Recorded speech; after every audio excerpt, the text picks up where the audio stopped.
오늘 본문은 바울이 에베소 교인들에게 아주 중요한 내용을 가리키고 있습니다. 그것은 뭐냐면 우리가 예수 믿기 전에 살아왔던 삶들과 그 다음에 예수 믿고 난 다음에 살아가는 삶에 대해서 너무 적나라하게 바울이 지금 말해주고 있습니다.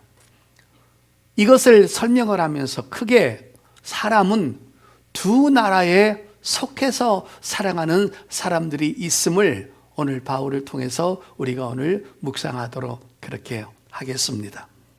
도대체 그러면 바울이 말하는 두 나라는 어떤 나라일까? 이 말씀을 한번 생각하겠습니다. 첫째는 어둠 나라에 속한 자들이 있다라는 것입니다. 여러분, 세상 사람들, 일반 사람들은 도대체 어둠의 나라가 뭔가 이런 것들에 대해서 전혀 알 수도 없고 관심을 두지 않아요. 그러나 여러분, 성경은 큰 나라를 두 나라로 소개하고 있는데 하나는 어둠의 나라요, 또 한 사람은 그 어둠의 나라에 속해서 일생 동안을 살아가다가 마감하는 사람이 있다라는 것입니다. 자, 여러분, 우리가 예수 믿기 전에는요, 모든 사람이 어둠의 나라에 있었던 것입니다. 우리가 지금 하나님을 믿지 않는 어떤 일반 사람들이 이 세상의 권력을 다 가지고, 이 세상의 인기를 다 가지고, 이 세상의 모든 물질을 다 가지고 최고의 위치에서 떵떵거리면서 모든 사람이 부러워하는 그런 삶을 살아간다 할지라도 성경은 그 사람에 대해서 대단히 행복한 사람이라고 말하지 않습니다. 왜 그런지 아십니까? 어둠 나라에 속해 있기 때문인 것입니다. 이것이 바로 여러분, 영적인 세계를 성경이 말해주고 있습니다. 일반 사람들은 이 눈에 보이는 이 세상이 어둠의 나라라고 생각하지 않아요. 그래서 이 나라가 오래 지속되기를 바라고, 이 나라가 발전되기를 바라고, 이 나라가 성공되어지기를 바라서 어느 분야에 자꾸 개발해서 많은 사람들한테 유익을 주려고 생각을 하지만, 그러나 하나님의 입장에서는 이것이 결코 좋은 나라가 아니라는 것입니다. 어둠의 나라이기 때문에 이 어둠의 나라는 언젠가는 사라지게 된다는 것입니다. 자, 그런데 어둠에 속해서 살아가는 모든 사람들은 한결같은 공통점이 있다는 것입니다. 자, 보시겠습니다. 에베소서에 다 나와 있는데요. 자, 에베소서 2장을 열어보십시오. 에베소서 2장 1절, 2절 보겠습니다. 그는 허물과 죄로 죽었던 너희를 살리셨도다. 여러분, 여기서 허물이라는 말이 나왔는데요, 이게 아주 영적인 말입니다. 이 허물이 무슨 말입니까? 하나님의 법을 어긴 사람들이라는 것입니다. 그러니까 예수 바깥에 있는 모든 사람들은 하나님의 법을 다 어기고 산다는 것입니다. 그는 허물과 죄로 죽었던 너희를 살리셨도다. 자, 보십시오. 2절에 그때 너희는 그 가운데서 행하여 이 세상 풍조를 따르고 공중의 권세 잡은 자를 따랐으니 곧 지금 불순종의 아들들 가운데 역사하는 영이라 그랬습니다. 여러분, 참 성경은요, 한국말로 기록되어 있는데도요, 너무 이해가 안 되죠. 어렵고. 이 도대체 이게 무슨 말인가? 어둠의 영들. 여러분, 여기서 지금 잘 보십시오. 너희는 죄와 허물로 죽었었다 그랬습니다. 이것은 바로 여러분 잘 보세요. 생물학적 죽음을 말하는 게 아닙니다. 우리 인생은 한 번 죽는 것이죠. 하나님께서 육체를 흙으로 만드셨기 때문에 이 육체는 언젠가는 기능을 다해서 죽게 됩니다. 사고로 죽든지 병으로 죽든지 아니면 오래 살다가 자연적으로 죽든지 한 번은 죽게 되어 있는데, 오늘 성경에서 말하는 죄와 허물로 죽었던 너희들이 죽었다는 말은 생물학적 죽음을 말하는 것이 아니라 하나님과의 관계적 죽음을 말하는 겁니다. 다시 말해서 기능적 죽음을 말하는 것입니다. 하나님께서 인간을 창조하실 때 어떤 용도로 만드신 것입니까? 하나님과 교제하고, 하나님을 예배하고, 하나님을 사랑하고, 하나님을 두려워하며, 또 하나님을 의지하면서 하나님과 교제하도록 만들어 놨다는 것입니다. 여러분, 하나님은요, 이 세상의 피조계 가운데 유일무이하게 인간하고만 교제하기를 원하는 것입니다. 하나님이 꽃과 교제하지 않습니다. 하나님께서 휘황찬란한 여러분, 동물과 교제하지 않습니다. 하나님은 오로지 인간하고만 교제하기를 원합니다. 그래서 인간을 만드셨을 때는 뭐라고 그랬습니까? 우리의 모양대로 하나님의 형상대로 만들었다, 그렇게 말하는 것입니다. 그러니까 인간은 하나님과 교제할 수 있도록 만들었는데, 그게 바로 영의 기능인 것입니다. 여러분, 동물은 영이 없잖아요. 풀은 영이 없잖아요. 세상에 아무리 아름다운 산천초목은 영이 없잖아요. 그러니까 하나님과 그들은 교제할 수 없는 대상이라는 것이죠. 근데 여러분, 우리가 처음에 에덴에서 아담이 만들어졌을 때 죄가 들어오기 전에는 늘 그들이 하나님과 교제했잖아요. 하나님과 대화하고, 또 하나님의 음성을 듣고, 하나님께서 그들에게 찾아오는 것을 그들은 알고, 그리고 하나님의 목소리를 듣고, 이렇게 교제하잖아요. 그런데 인간과 하나님의 개입, 그 삶 속에 마귀가 개입을 해서 선악을 알게 한 나무의 실과를 따먹게 했죠. 그때부터 죄가 들어오고, 죄 있는 인간은 바로 에덴에서 쫓겨나서, 그때부터 아담과 하와로부터 인간이 번성되어서 저와 여러분이 여기까지 오게 된 것입니다.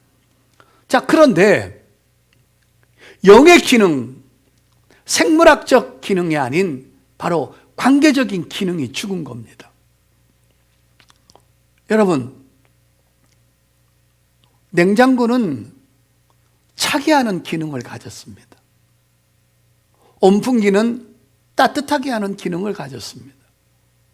이 마이크는 소리를 크게 해서 들려지도록 하는 그런 기능을 가졌습니다. 그런데 냉장고의 기능이 망가져서 차게 할 수 없는 것입니다. 망가진 겁니다.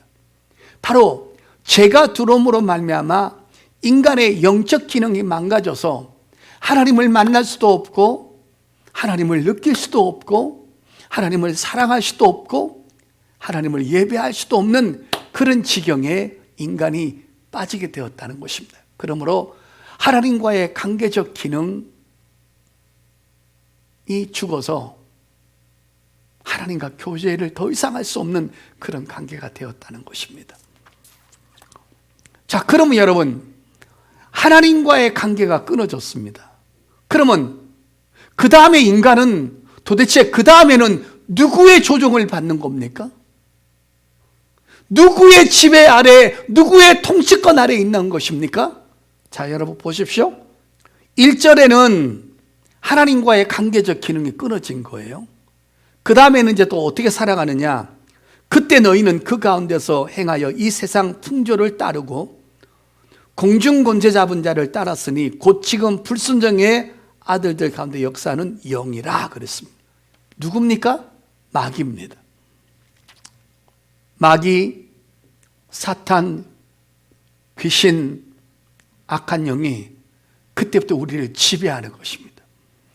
하나님의 영역 안에 있던 우리가 거기서 망가져서 빠져나온 다음에 이제는 어느 영역 속에 들어갔냐면 마귀의 영역 속에 들어가서 우리의 주인이 누가 되었느냐?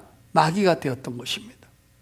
그 사람은 마귀가 제 모가지를 붙잡고 자기가 원하는 곳으로 질질질질 끌고 가면 우리는 아무 대책이 없이 그 손에 끌려서 그냥 살아가게 되는 것입니다.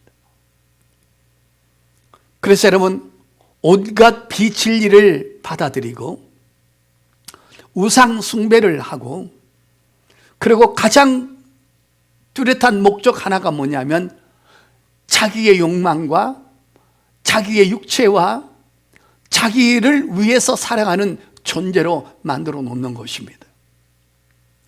그래서 여러분, 이 악한 영은 모든 사람을 동일하게 똑같은 방향으로 몰고 가서 결국은 우리를 파멸의 길로 끌고 가는데, 그 목적이 뭐냐? 육에 대한 관심을 크게 갖는 것입니다. 육체가 전부이고 이 세상이 전부이고 눈에 보이는 것이 전부이고, 먹고 마시고 돈 모으고 시집가고 장가가고 즐기고 여행하고 그렇게 살아가는 것이 인간의 전부인 것으로 우리를 유혹하는 것입니다. 그러니까 이 세상 사람들은 배웠든 안 배웠든, 아시아 사람이든 유럽 사람이든 미국 사람이든 동일한 게 하나가 있는데 세상 것이 전부인 것입니다. 돈이 전부이고 자기 몸뚱아리가 전부이고 자기가 갖고 있는 권력이나 부동산이나 물질이 전부이고, 그것이 자기를 지켜주고 그것이 자기를 행복하게 만들어준다라고 생각하면서 살아가기 때문에, 그래서 어떻게 해서든지 더 많이 공부하고 어떻게 해서든지 더 많이 열심히 일을 해서 돈을 모으려고 몸부림을 치는 것입니다. 목적이 다 하나인 것입니다. 성도 여러분, 예수님 당시에 사두개인들이 있었습니다. 그 사두개인들이 갖고 있는 비진리의 주장이 뭐냐 하면, 사두개인들은 잘 보십시오, 100% 현실주의자들인 것입니다. 그들은 영이 있음을 믿지 않습니다. 천사도 믿지 않습니다. 내세도 믿지 않습니다. 부활도 믿지 않습니다. 죽음 뒤에 펼쳐질 세계를 믿지 않습니다. 천국과 지옥은 더더욱이 더 믿지 않습니다. 그들은 하나님을 인정하지만 하나님을 잘 섬겨서 하나님께서 주시는 복을 가지고 이 땅에서 잘 먹고 잘 살면 끝이고 죽음은 끝이라는 이 비진리를 사두개인들이 그 사상을 가지고 있었습니다. 그게 바로 현실주의자들이고 기복신앙을 가지는 것입니다. 어떤 종교를 갖는데도 천국과 지옥에 대해서는 관심이 없고, 내가 죄인인 것에 대해서도 관심이 없고, 죽음은 끝이라는 그런 비진리를 가지고 살아가는 것입니다. 그렇게 살다가 마지막은 어떻게 되는 것입니까? 자, 빌립보서 3장 19절입니다. 그들의 마침은, 자, 예수 안 믿는 사람들의 마침입니다. 어둠에 속한 사람들의 마침이 있지 않겠습니까? 언젠가는 마침이 있죠. 죽지요. 그들의 마침은 멸망이요, 그들의 신은 배요, 그 영광은 그들의 부끄러움에 있고 땅의 일을 생각하는 자라 그랬어요. 요새 여러분 굉장히 영적인 말씀이 계속 나오죠. 멸망이란 말. 멸망이란 말은 단순히 생물학적 죽음, 한번 태어났다가 죽는 그걸 말하는 게 아닙니다. 이 멸망은 죽은 다음에 인간은 누구든지 부활되는데, 그 부활된 몸은 죽지 않는 몸으로 부활됩니다. 그 죽지 않는 몸으로 부활되어서 하나님이 마귀를 심판하기 위해서 만들어 놓은 지옥에 떨어져서 고통을 그대로 느끼는데 육체는 없어지지 않는 겁니다. 성도 여러분, 제가 늘 여러분에게 비유합니다. 낙지가 꿈틀꿈틀 살아 있습니다. 근데 엄마가 아이들을 먹이려고 만드는 낙지탕에다가 그 낙지를 집어넣으면 낙지가 몹시 고통스러워서 몸을 움직이다가 결국은 3분 안에, 2분 안에 죽습니다.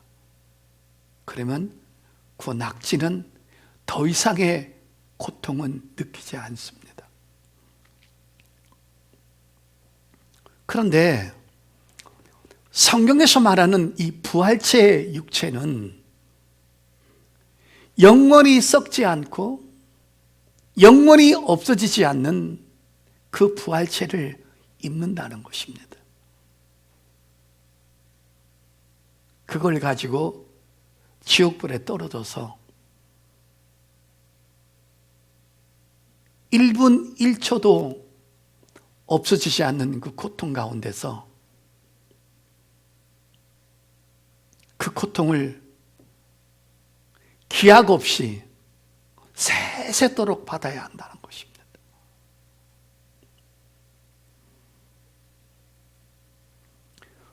어둠에 속한 사람들, 이 땅이 전부입니다. 풍성한 물질, 안락한 삶, 행복을 추구하고 온 세계를 다니면서 여행하면서 기쁨을 만끽하는 그 삶이 언젠가는 끝이 난다는 것입니다. 이 하나님의 준엄한 말씀을 귀담아 듣지 않습니다. 마음에 두지 않습니다. 하나님의 심판에 대해서도 아랑곳하지 않습니다. 어둠의 나라에서 먹고 마시고 입고 시집가고 장가가면서 이 세상 일만을 생각하다가 인생을 마감하는 사람들을 보면서 오늘 바울은 경고하는 것입니다. 너희가 어둠이었더니. 여러분, 오늘 우리가 감사해야 될 것이 뭡니까? 그 어둠에서 우리가 빠져나왔다는 것입니다.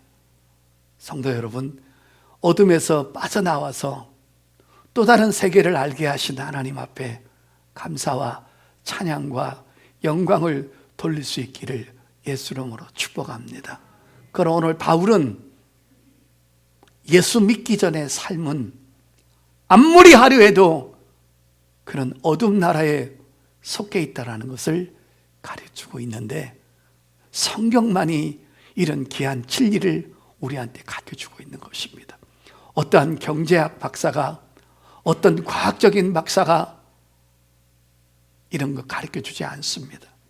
그래서 하나님 아버지께서 우리에게 주신 이 성경 말씀이 가장 보배이며 존귀한 책인 것을 믿으시기를 바랍니다.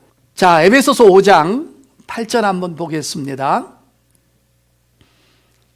너희가 전에는 어둠이더니 이제는 주 안에서 빛이라, 빛의 자녀들처럼 행하라. 여러분, 어둠 나라에 속해서 살다가 마감하는 사람이 있고, 그 다음에 빛의 나라에 속해서 빛의 열매를 맺고 인생을 마감하는 사람이 있다는 것입니다. 근데 여기서 여러분 아주 중요한 것이 있는데, 이 빛의 나라가 우리한테 오기 위해서는 반드시 이 관문을 거쳐야 되는데, 8절을 보십시오. 너희는 전에는 어둠이더니 이제는 보세요, 주 안에서 빛이라 그랬죠. 그러니까 여러분, 여기서 주님이 누굽니까? 예수 그리스도 아닙니까? 그러니까 예수 그리스도가 아니고는 우리한테 빛의 나라가 올 수 없다라는 것입니다. 그러니까 예수 믿고 구원받아서 하나님 아버지를 섬기는 사람을 바로 빛의 자녀요, 빛의 나라에 속한 사람이라고 말하는 것입니다. 여러분, 어둠의 나라에 있을 때는 그들을 주관하고 그들을 질질 끌고 가는 것이 마귀였습니다. 그런데 빛의 나라의 통치권자는 삼위일체 하나님이시라는 것입니다. 믿으시면 아멘. 빛의 나라는 하나님께 속한 나라입니다. 하나님께서 통치하시는 나라입니다. 그리고 하나님께서 나를 이끌어 가시는 것입니다. 그리고 우리는 그분께 순종하면서 그분의 인도함을 받고 살아가는데, 우리는 그분을 통치를 받으면서 하나님께서 기뻐하시고, 하나님께서 행복해 하시고, 하나님께서 춤추게 하시는 그런 빛의 열매들을 우리가 맺고 사랑하는 줄 믿습니다. 자, 여러분, 조금 전에 말씀드렸죠. 어둠에 속한 사람의 공통점은 죄악을 짓는 겁니다. 죄를 사랑하고 세상을 사랑하는 것입니다. 그런데 빛의 열매 안에 들어온 사람들의 모든 사람의 공통점이 하나가 있습니다. 목사가 됐든 장로가 됐든 권사가 됐든 중고등부가 됐든 집사님이 됐든 빛의 자녀는요, 모든 사람이 공통적인 목적을 하나 갖고 있다는 것입니다. 그게 뭔지 아십니까? 자, 10절 보십시오. 바로 이 내용인 것입니다. 주를 기쁘시게 할 것이 무엇인가 시험하여 보라 그랬죠. 여러분, 빛의 자녀들은요, 공통점 하나가 있는데 주님을 기쁘시게 하는 삶을 산다는 것입니다. 여러분, 어둠에 속한 사람은 마귀를 기쁘게 하는 삶을 살아요. 그런데 빛의 나라에 들어온 사람은 다 똑같은 마음을 하나 갖고 있고 목적을 갖고 있는데, 어떻게 하면 나를 기쁘게 하고 살까가 아니라 어떻게 하면 하나님을 기쁘시게 하는 삶을 살까라는 생각을 전부 다 하고 있다는 것입니다. 물론 그렇게 어떤 사람은 100%를 살고, 어떤 사람은 70%를 살고, 어떤 사람은 50%를 살고, 믿음이 어린 사람은 30%를 살아갑니다. 그런데 신앙이 자꾸 깊어질수록 하나님의 말씀의 빛, 생명의 빛이 내게 다가올 수 있도록 그때마다 내가 아무리 좋았던 것도 하나님이 싫어하는 것을 포기하게 된다는 겁니다. 하나님이 우선이요, 하나님이 먼저요, 하나님을 향해서 영광스러운 삶을 사는 것이 우리의 삶의 근원이 되고 목적이 되고, 내가 사는 근거가 하나님 때문에 사는 것입니다. 그래서 여러분, 어떤 분을 보세요.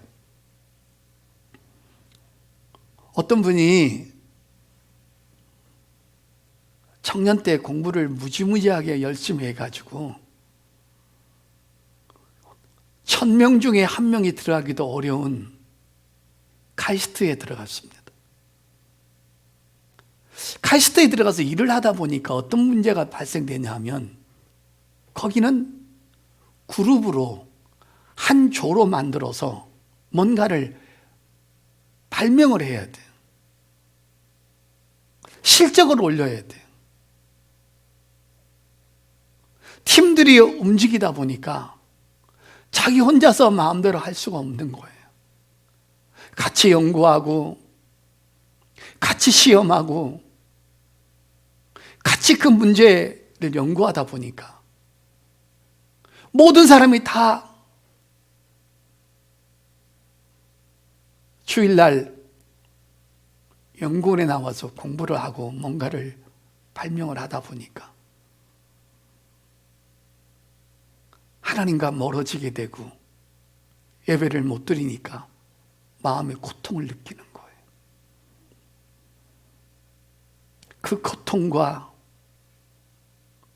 그 거룩한 근심이 자꾸 쌓이다 보니까 어떻게 됩니까? 처음에는 갈등을 합니다. 내가 여기까지 오기까지 얼마나 힘들었는데. 근데 자꾸 은혜를 받습니다. 하나님이 좋아지기 시작합니다. 사람은 중립이 될 수 없습니다. 보다 좋은 것, 보다 귀한 것을 하나를 포기하게 돼 있습니다. 결국은 이 청년은 카이스트를 포기하고 조그마한 회사에 들어가면서 명성을 잃어버리고 지위를 잃어버리고 물질을 잃어버리고 안락한 삶을 잃어버리지만 주님을 행복하게 하고 주님을 섬기면서 그 안에서 또 행복을 찾습니다. 이게 바로 주를 어떻게 하면 기쁘시게 할 것인가를 생각하는 것입니다. 술 친구들이 그렇게 많았습니다. 등산하는 친구들이 너무 많았습니다. 도박하는 친구들이 많았습니다. 그런데 하나님과 멀어집니다. 결국은 그것을 포기하고 갈등하다가 하나님을 선택하면서 세상에서는 또 외톨이가 되고 외로워지기도 합니다. 성도 여러분, 이렇게 빛의 자녀들은요, 하나님을 기쁘시게 하는 삶을 그렇게 살아가는 것입니다. 말씀 정리하면서 오늘 바울이 이 빛의 자녀들이 살아가는 방법을 간단하게 3가지를 알려주고 있습니다. 한번 보실까요, 여러분? 9절 보십시오. 빛의 자녀들은 이 일을 추구하면서 살아간다는 것입니다. 9절입니다. 빛의 열매는 첫째가 모든 착함이라 그랬습니다. 여러분, 착함이 뭔지 아십니까? 선한 성품을 말하는 겁니다. 보복하지 않고 과격하지 않고 거칠지 않고 혈기내지 않고 누구를 상처 주지 않는 과격한 언어, 과격한 행동을 하지 않는 착한 성품, 주님의 성품을 말하는 것입니다. 좀 억울해도 참으시고 착한 성품 가질 수 있기를 예수 이름으로 축복합니다. 편하는 것입니다. 2번째 뭡니까? 첫째는 착함과 2번째는 의로움입니다. 의로움은 뭡니까? 이 세상에서 믿음을 지키며 살아가는 삶입니다. 불의와 타협에서 돈 벌지 말라는 것입니다. 세상 사람들의 수준으로 살아가지 말라는 것입니다. 세상에서 성공하는 사람들 보고 너무 부러워하지 말라는 것입니다. 우리의 살 길은 믿음을 지키는 것입니다. 그래서 여러분, 노아 홍수 나기 직전까지 술 먹고 타락하고 연애하고 동성연애하고 악한 짓을 했을 때 노아는 산 밑에서 부지런히 나무를 날르고 역청을 날라서 배를 만들지 않습니까? 그리고 자기가 만든 그 방주 속에 들어가서 자기가 구원을 받습니다. 여러분, 믿음을 지키기 위해서 몸부림을 치는 삶인 것입니다. 세상에 희석기지 아니하고 세상의 방종과 타락과 죄를 거부하는 그런 삶을 우리는 살아갑니다. 그래서 고독하고 외롭습니다.